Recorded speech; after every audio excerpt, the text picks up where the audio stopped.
Okay, number 6.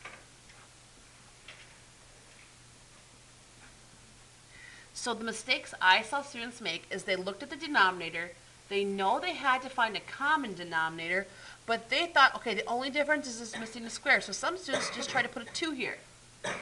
This is one quantity. It's like wherever x goes, 9 goes. That's one group, and this is another group. Although they're very similar, they're slightly different. It's kind of like this is red and this is pink. Very similar colors, but still different because this has a square.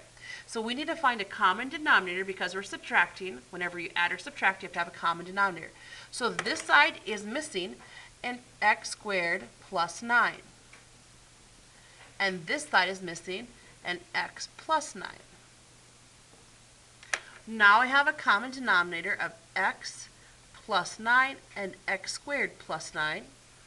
On top I have 5 times this quantity and negative 2 times this quantity.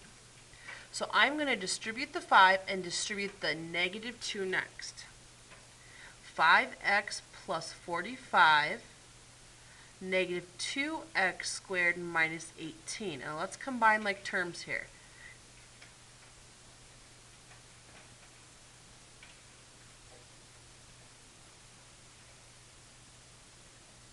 So that's in the numerator, and this is the denominator.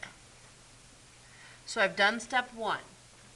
Step 2 is set each one of these equal to 0 and to solve. So I'm going to do that. This is a pretty easy one. We would subtract 9 to the opposite side, so it cannot be negative 9.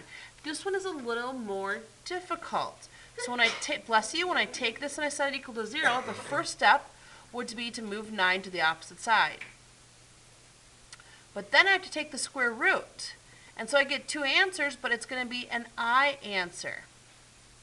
And we cannot have, this is not a subtraction, we cannot have I answers. Okay, we're talking only about real answers. If you gave me this answer, I didn't count it wrong. But really, this is the only answer for an excluded value. And there's no parentheses here of x plus 9 or x squared plus 9, so this is your final answer.